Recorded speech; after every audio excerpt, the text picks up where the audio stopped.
Here's an idea. Violence is the removal of choice.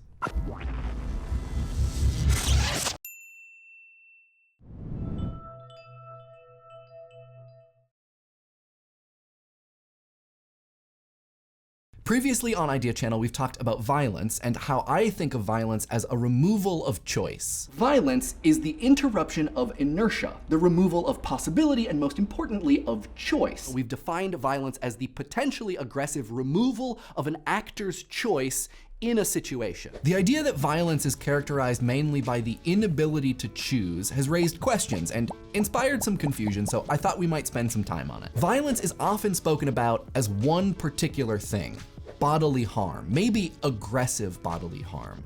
The legal concept of violence cites the use of physical force. Think movement, activity, bodies. What I'm gonna argue is that violence is about choice as much or more so than it is about bodies, that it can in fact be passive, and that there's an important ethical dimension to thinking of violence as more than just physical violence, which is only one of many different kinds of violence. Physical violence is the type of violence that we hear about the most often. It's the violence in violent movies, violent video games, violent sports where characters, avatars, and players are gruesomely murdered or endure physical harm. In violent crimes, victims are injured or killed. But this gets complicated pretty quickly. Let's do a gut check and be honest. If someone is mugged and they're stabbed, do you call that a violent crime? Probably. What if they're threatened and pushed over as their assailant takes their bag? They fall and they bruise their knee, but otherwise they're physically unharmed. Is that a violent crime? What about if they're threatened, hand over their bag, and the mugger just runs away? No physical contact at all. Is that a violent crime? I think crimes most people would call violent tend to involve excessive force. Force is sometimes the means, sometimes the end of the crime, but when it comes to the phrase violent crime, I have a sense that force is imagined to be extreme in some way.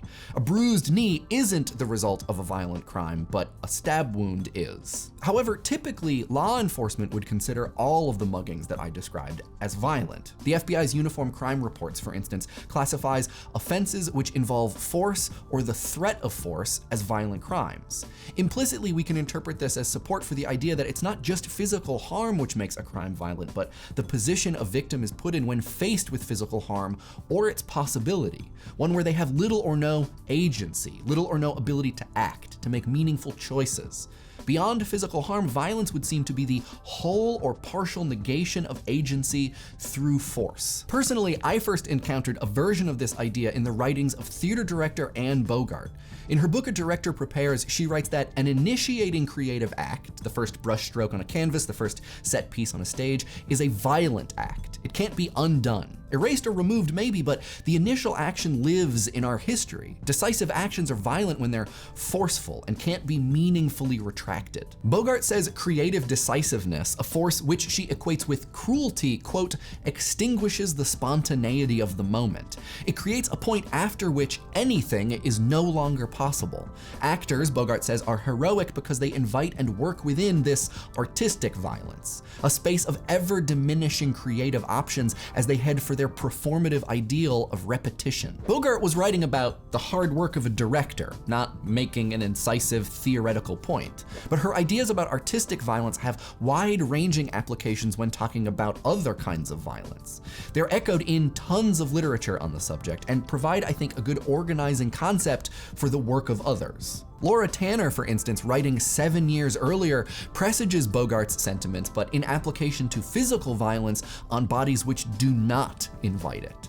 In her book Intimate Violence, she writes, while Freud associated scopophilia, which is the pleasure of looking, with the idea of taking other people as objects, the same process of objectification underlies violence, in which violators dehumanize their intended victims and look at them not as people, but as inanimate objects. Tanner writes about how physical violence co-opts the fundamental subjectivity of a human body and its consciousness and uses it to transform that body into a thing, something that can't act, an object.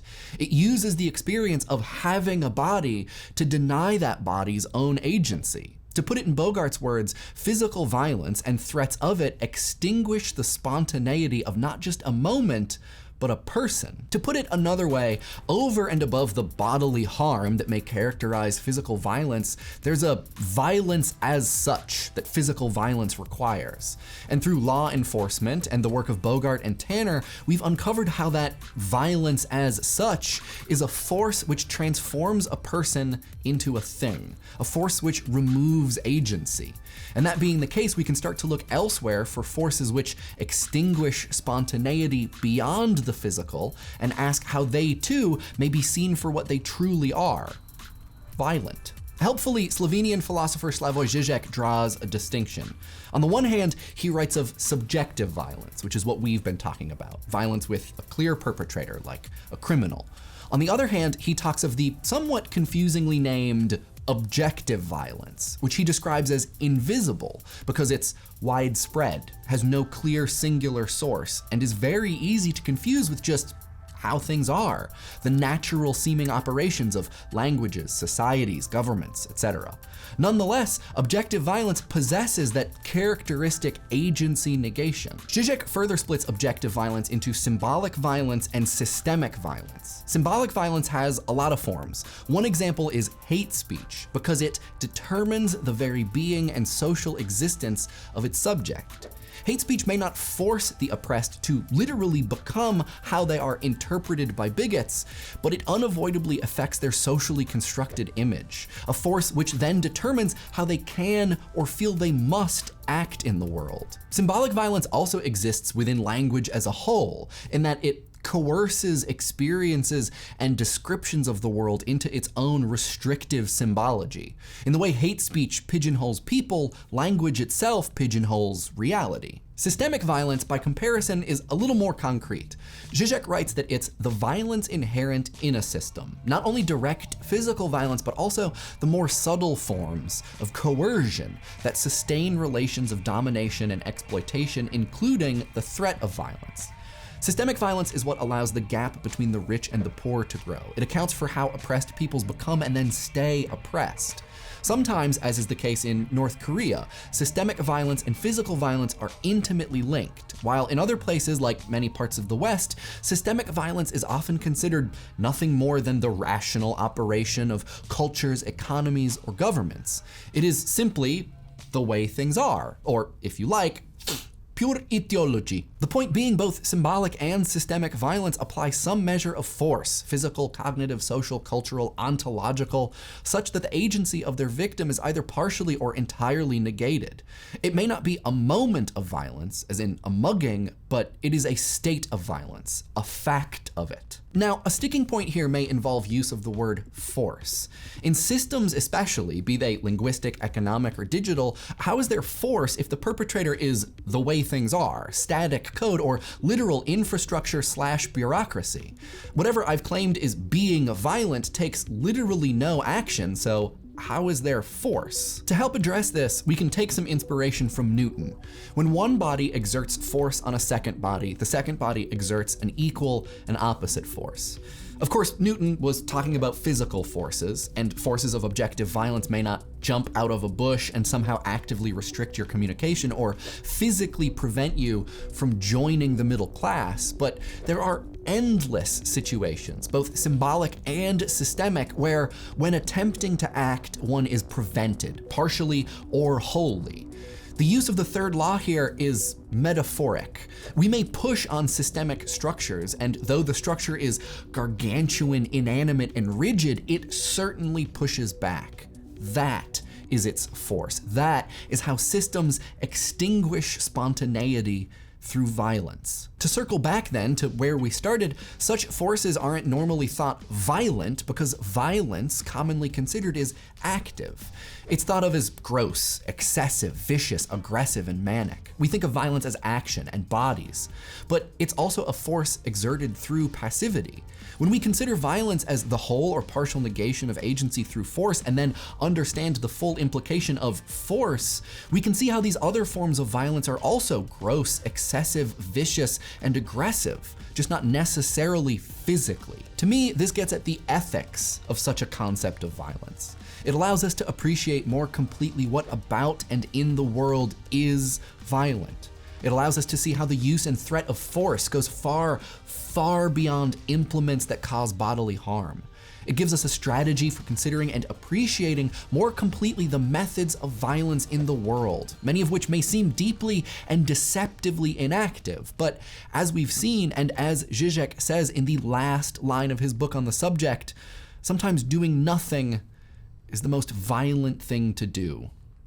What do y'all think? I'm especially curious to hear how you would apply this concept of violence to other things that we strongly associate with violence. Things like sports, illness, animals and nature, and BDSM. We'll talk about those things in next week's comment response video, but before then, I would love to hear how you would apply this concept of violence to those areas. Let us know in the comments. In this week's comment response video, we talk about your thoughts regarding 3D printing and copyright. If you want to watch that one, you can click here or find a link in the doobly-doo. Are you or someone you know a liberal arts unicorn? If so, you can buy yourself or them the new Idea Channel t-shirt featuring that very thing in an awesome illustration by friend of the show, Andrea/Art Sparrow. It includes my personal favorite, the slogan Omnia Sunt Gravia, which translates from the Latin roughly to all things are interesting. If you want to grab this t-shirt, you can go to dftba.com, find a link in the doobly-doo, and we'll probably also put a merch card right here. A small bit of news from the production side of things. We're gonna try something new. We're gonna try a less strict upload schedule going forward. What that means is if it gets to around midday Eastern on Wednesday and we feel like we could spend another couple hours or another day on an episode, we're gonna do that in hopes that we will be able to make it that much better. So if we haven't uploaded something on Wednesday afternoon, you can look for it on Thursday or on Friday. The idea is that we're definitely still gonna try to release things once a week, but not be so strict as to release it at the same time every Wednesday, so we can give everything a little bit extra polish. If we haven't uploaded and you're worried, you can always check in on Twitter, on Facebook, or on the subreddit on my personal Twitter account. I'll try to update those things as we're moving through production if it looks like we're gonna be uploading at some time other than midday Eastern on Wednesday. We have a Facebook, an IRC, and a subreddit where I have been posting in-progress scripts for upcoming Idea Channel episodes. If you want to read those and give us comments on them, I would love to hear them. Links to all those places in the doobly-doo. The tweet of the week comes from Erica the Dev, who points us towards a really interesting interview with someone who used to be, I forget right now, he was like the head of product or development or something at Adobe, talking about when Adobe had to confront the fact that their software was being pirated, and him trying to convince the top brass that that was their freemium option, which is just such a forward-looking and accepting way of looking at that. It's a great listen, it's a great read. Yeah, check it out. And of course, this week's episode would not have been possible or good without the very hard work of these heroic actors.